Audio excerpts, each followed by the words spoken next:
조인섭 변호사의 상담소.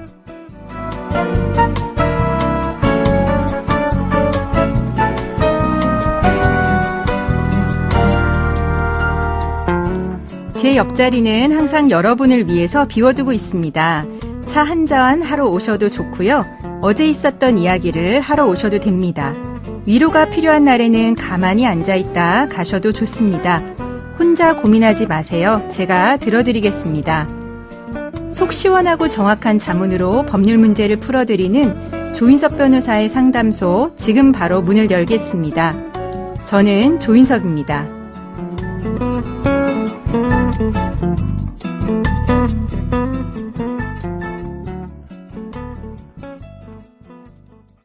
당신을 위한 로하우스, 조담소에서 당신의 고민을 초대합니다.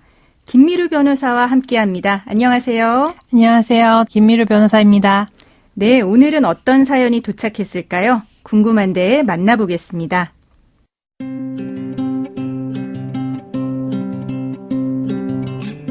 전 남편과 결혼한 지 30년 된 주부입니다. 그런데 최근 10년 동안은 남편과 함께 산 적이 없습니다. 자유롭게 지내겠다면서 남편이 집을 나가버렸기 때문이죠. 알고 보니 남편의 바람, 외도 때문이었습니다. 저는 절망스럽기도 했지만 한편으로는 다행이라고 생각했습니다. 욱하던 남편이 집을 나가기 전 20년 동안 폭언과 폭행에 시달렸으니까요. 집을 나갈 당시 사춘기였던 아들들이 있었기에 남편은 양육비는 주겠다고 했습니다. 그리고 남들 보는 눈을 중시하던 사람이었기에 명절이나 가족 행사에 참여한다고 했습니다. 왜 그랬을까요? 당시에 저는 이혼은 생각지도 못했습니다. 그렇게 10년이 흘러 최근에 남편은 제게 이혼 합의서를 보내왔습니다. 위자료를 줄 테니 협의 이혼을 하자는 것이었죠. 제가 알고 있는 남편의 재산 규모에 비해 너무나도 적은 금액이었지만 남편은 윽박을 지르고 협박하는 것은 기본, 합의서에 서명을 안 하면 죽여버리겠다면서 칼까지 들었습니다. 협박에 못 이겨 결국 이혼 협의서에 서명을 했고 남편이 제시한 금액을 수령한 후에 협의 이혼 신청 접수까지 했습니다. 그런데 법원에서 돌아오는 길에 너무 많은 눈물이 쏟아졌습니다. 30년을 어떻게 살아왔는데 이른바 먹고 떨어지라는 남편의 표현에 저는 이렇게 당할 수는 없다고 생각했습니다. 그런데 합의서 쓴 것이 걸립니다. 제가 협의가 아닌 재판으로 이혼 소송을 다시 할 수 있을까요? 이미 합의금을 받은 상황인데 재산분할 청구를 다시 할 수 있을까요?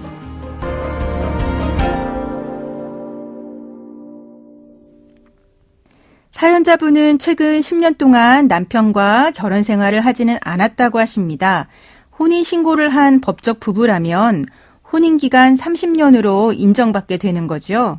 네, 통상 혼인기간은 혼인이 완전히 파탄, 종결이 되었다고 볼 수 있는 지점까지 기간으로 산정됩니다. 30년을 사시다 보면 알콩달콩 사시는 분들도 많겠지만 그 긴 세월 여러 가지 우여곡절이 있을 수 있기 때문에 별거를 하시는 경우도 있고 별거를 했다가 다시 동거하는 경우도 많으십니다. 네. 그렇기 때문에 별거를 했다고 해서 바로 혼인이 끝났다고 볼 수는 없겠습니다. 네. 완전히 파탄되었다고 보기 위해서라면 실제 교류가 일체 없어야 합니다. 금전적인 주고받음도 없어야 하고 네. 외부에서도 이혼했다고 볼 수 있을 정도의 수준에 이르러야 할 것인데 네. 본 사연은 비록 10년의 별거 기간이 있다 하더라도 그 사이에 가족 행사와 양육비 지급 등의 교류가 있었던 것으로 보여져서 혼인 기간은 30년으로 인정받으실 수 있겠습니다. 네. 이 사연의 경우 남편이 아이들을 키우는 데 필요한 양육비는 줬고 또 집안 행사에 참석은 하셨어요.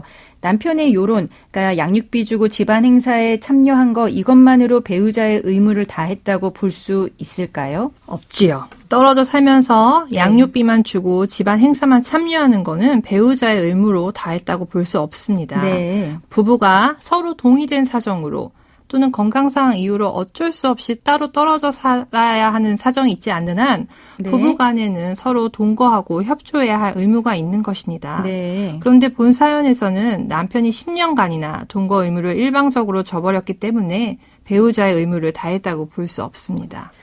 이 사연의 경우 남편의 협박에 못 이겨서 협의 이혼 신청을 했습니다. 협의 이혼 신청을 했다고 해서 바로 이혼이 성립되는 거는 아니죠? 네. 협의 이혼 신청을 하고 나서 숙려 기간을 거쳐야 합니다. 숙려 기간은 미성년자 자녀가 있을 때는 3달, 없으실 때는 1달입니다. 네. 이후 협의 이혼 의사 확인을 받으러 다시 법원에 가셔야 하고 예. 의사 확인을 받고 나서 이혼 신고를 해야 이혼이 성립됩니다. 즉 협의 이혼 신청을 했다고 해서 그 이후에 법원에서 정해진 협의 이혼 의사 확인 기일에 출석하지 않거나 의사 확인 기일에 출석했다 하더라도 둘 다 이혼 신고를 하지 않는다면 협의 이혼이 성립되지 않습니다. 네, 그럼 사연자는 이혼 신고하지 않았으니까 협의 이혼이 성립된 건 아니네요. 네, 맞습니다. 하지만 사연자분이 이미 남편이 제시한 금액을 받았습니다. 그렇다면 협의 이혼의 경우 이혼 신고까지는 하지 않았기 때문에 아직 이혼은 된 상황은 아니시네요. 네, 맞습니다. 사연자분은 이미 남편이 제시한 금액을 받고 협의 이혼을 신청까지는 한 상황입니다. 그렇다면 이 상태에서 이혼 소송을 다시 제기할 수 있을까요? 네. 협의 이혼을 신청을 하셨다 하더라도 협의한 금액까지 받으셨다 하더라도 네. 이혼 소송은 하실 수 있습니다. 협의 이혼을 하겠다는 합의서는 이혼 소송을 제기할 수 없는 방해물이 될 수는 없는 것입니다. 네, 그렇군요. 한편 협의 이혼 신청을 반드시 취소하실 필요는 없습니다. 법원에 제출한 서류를 철회하는 것을 법률 용어로 취하라고 표현하는데 취하하지 않으셔도 앞서 말씀드린 대로 협의 이혼 의사 확인 기일에 출석하지 않게 되면 저절로 취하된다는 점을 말씀드립니다. 네, 그러면은 남편의 협박으로 인해서 협의 이혼 신청한 부분은 있어요. 요 부분을 강조하면 이혼 소송에서는 좀 도움이 될까요? 네. 이혼 소송에 나아가기 전 협의 이혼을 할 때 서로 대등한 관계에서 협의를 하시는 경우도 많이 있는데 그렇지 못할 경우에는 강박이나 협박에 의해서 합의서를 작성하시는 분들도 많이 있습니다.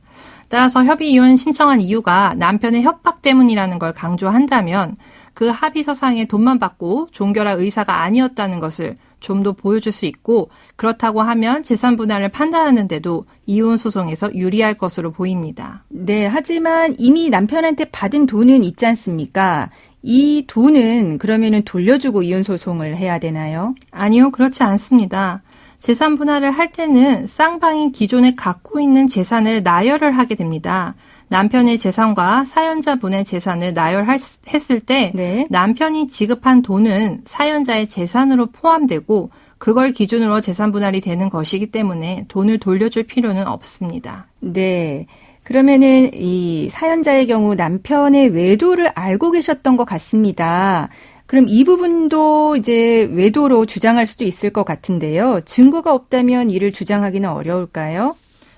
아예 증거가 없다고 해도 주장은 할 수 있습니다. 네. 그런데 이제 남편의 외도 사실하고 위자료가 인정이 되려면 최소한의 증거는 필요합니다. 그렇죠. 직접적인 증거가 없다 하더라도 간접적인 증거들로 증거를 얘기를 할 수 있습니다. 예를 들어 남편이 별거하는 동안 머물렀던 곳에 CCTV나 주차 기록이나 거기서 특정 여성의 발자취가 계속 보인다면 또는 남편의 계좌에서 특정 여성에게 계속 똑같은 돈이 송금이 된다든지 등의 이런 사실로서 부정행위를 주장하실 수 있겠습니다. 네, 증거도 한번 확보해 보시는 게 필요할 것 같긴 합니다. 네.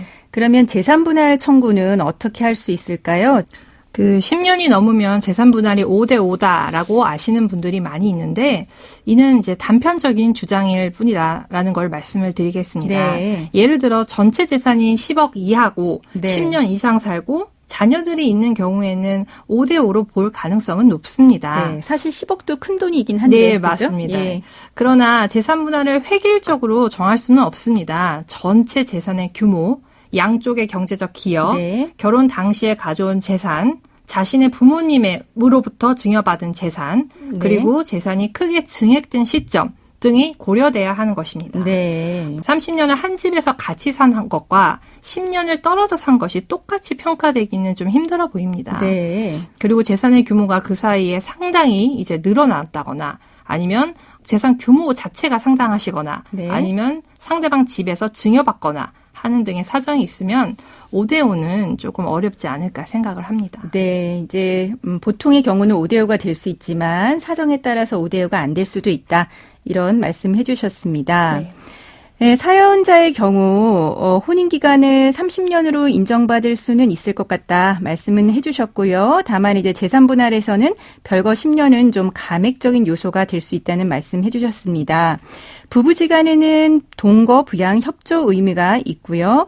협의이혼의 경우 신청을 했다고 하더라도 숙려기간 이후에 확인기일에 가서 확인을 받고 이혼 신고를 하지 않는 한 마무리된 게 아니고 이렇게 협의이혼 신청 중에도 이혼 소송이 가능하고 또 협의이혼 시 작성한 합의서는 재판에서는 효력이 없다라는 이제 말씀도 해주셨습니다.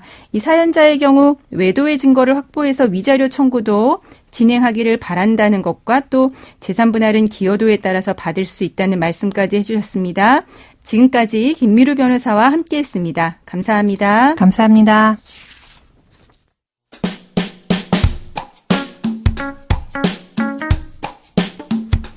알아두면 쓸데있는 법률 이야기 알쓸법 시간입니다. 지난 2012년 서울 중곡동 주부 살인사건이 발생했습니다. 당시 30대 주부였던 피해자가 서진환에게 살해된 사건인데요. 유족은 무엇보다 경찰과 검찰이 DNA를 통합 관리하지 않아 조기 검거에 실패했다고 주장하며 소송을 제기했습니다. 국가의 손을 들어줬던 1심, 2심과 달리 유족들이 국가배상을 받을 수 있었던 이유는 무엇일까요?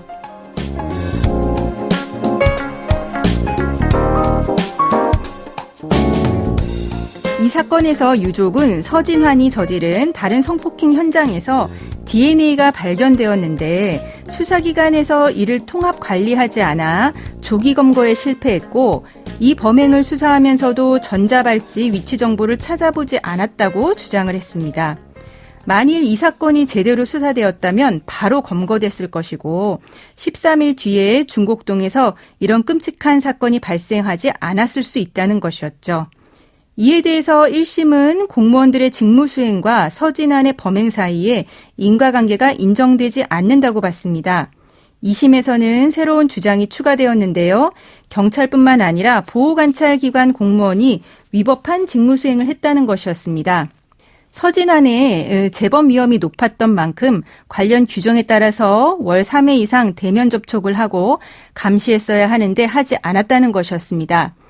하지만 2심 재판부는 국가의 잘못이 있기는 하지만 위법한 정도는 아니라고 봤습니다. 하지만 이번에 대법원 판단은 달랐습니다. 서진환이 자신에 대한 수사가 진행되고 있고 자신의 위치 정보가 전자장치를 통해서 감시되고 있음을 인식했다면 이처럼 대담한 범행을 연달아 할 생각을 못했을 것이라고 국가의 책임을 인정했습니다. 특히 최초 범행 장소 부근에서 전자장치 부착자가 있는지 경찰이 제대로 확인하지 않았고 보호관찰관이 주기적 감독 업무를 하지 않았다는 점을 지목하고 현저한 잘못으로서 법령 위반에 해당한다고 판결을 한 겁니다.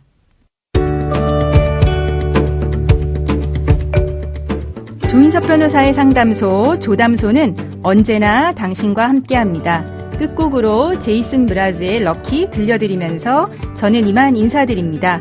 지금까지 로이어 조인섭이었습니다.